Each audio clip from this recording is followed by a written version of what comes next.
Commander Zethkar of the Hegemony Fleet watched with satisfaction as his signal jammers descended toward the primitive blue world below. The humans had been broadcasting their pathetic distress calls across subspace for 3 rotations now, ever since his armada had arrived at the edge of their solar system. No more. Signal disruption at maximum efficiency, Commander, reported his communications officer, mandibles clicking with approval. The humans are now completely isolated. Zethkar's 4 eyes gleamed. The Galactic Hegemony had protocols for dealing with emerging species, and Earth had violated every single one. They had developed faster-than-light communication before achieving proper spaceflight. They had sent unauthorized signals into Hegemony space. Worst of all, they had refused to submit when the compliance fleet arrived. Begin bombardment of their orbital installations, Zethkar commanded. Once there, satellites or debris will discuss terms of surrender. The first wave of plasma bolts lanced toward Earth's communication satellites. Ancient human technology sparked and died in the void. On the planet below, every television screen, every radio, every internet connection fell silent simultaneously. 7 billion humans suddenly found themselves cut off from their global network. Zethkar allowed himself a moment of satisfaction. In his 3 centuries of service, he had overseen the pacification of 47 worlds. The pattern was always the same. Cut their communications, destroy their orbital assets, and watch their primitive governments collapse into chaos. Humans would be no different. Sir, his tactical officer interrupted, compound eyes wide with confusion. I'm detecting massive energy signatures throughout their system. Impossible. Our intelligence indicates they barely have chemical rockets. The tactical display flickered, then exploded with contact markers. Dozens, then hundreds, then thousands of red dots appeared across the solar system. Ships were materializing from behind asteroids, from the dark side of moons, from the radiation shadows of gas giants. Where did they come from? Zethkar's voice cracked. His science officer's tentacles writhed nervously. Commander, these aren't ships launching from planets, they're uncloaking. They were already here, waiting. The lead human vessel was massive, easily twice the size of Zethkar's flagship. Its hull bore scars from battles fought in distant stars and weapon ports that glowed with barely contained energy. As Zethkar watched in growing horror, more ships decloaked in perfect formation around his fleet. A communication request came through on emergency frequencies. "This is Admiral Sarah Chen of the Terra Defense Force," came a voice in perfect hegemony standard. "You have committed an act of war against Earth. You have 30 seconds to surrender, or we will demonstrate why humans don't stay on one planet." Zethkar's mind reeled. "This is impossible. Your species barely achieved orbit." "That's what we wanted you to think." Chen's voice held cold amusement. "Did you really believe a species that developed FTL communication would sit defenseless for 50 years? Every probe you sent, every hidden surveillance satellite you placed in our system, we've been watching you watch us." The truth crashed over Zethkar like a tidal wave. The humans hadn't been primitively struggling to reach space.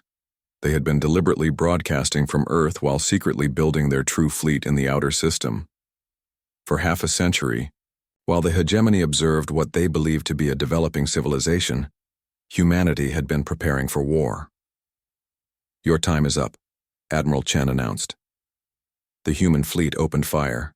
Zethkar had witnessed the firepower of a dozen galactic civilizations, but nothing had prepared him for human weapons.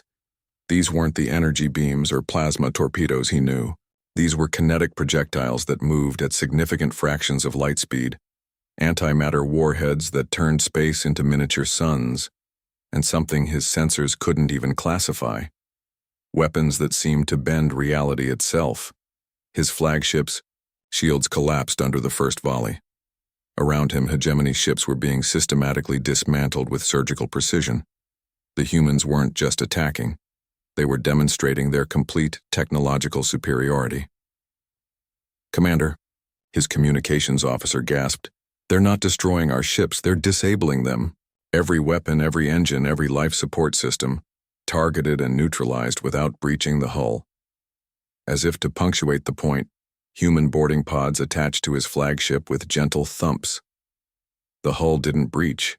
It simply opened, as if the human technology was rewriting the laws of physics around it.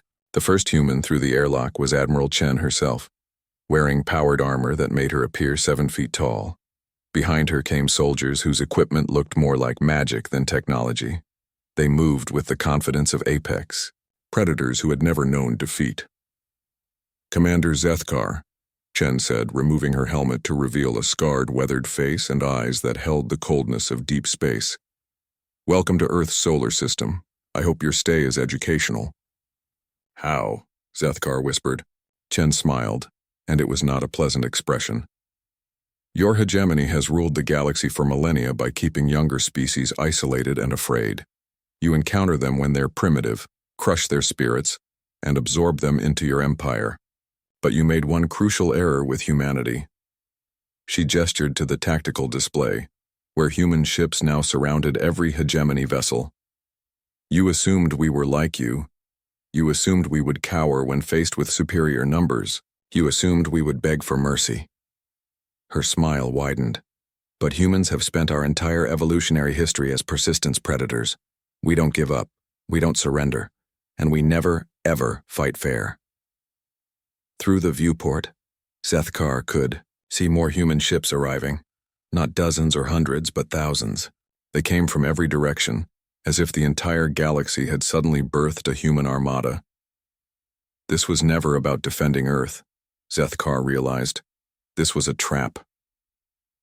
Every hegemony fleet sent to pacify a developing world follows the same pattern, Chen confirmed. Cut communications, establish orbital superiority, demand surrender. It worked perfectly, until you tried it on a species that spent 50 years preparing for exactly this moment. As Zethkar's fleet was escorted toward Earth for processing, he understood the magnitude of the hegemony's mistake. They hadn't just underestimated humanity's technology or determination. They had fundamentally misunderstood what humanity was. Humans weren't a species that would submit to galactic order. They were the species that would replace it. The last thing Zethkar saw before the detention field activated was the human fleet spreading out toward the jump points, beginning humanity's expansion into hegemony space. The age of human dominance had begun, and it had started the moment someone made the mistake of trying to silence Earth.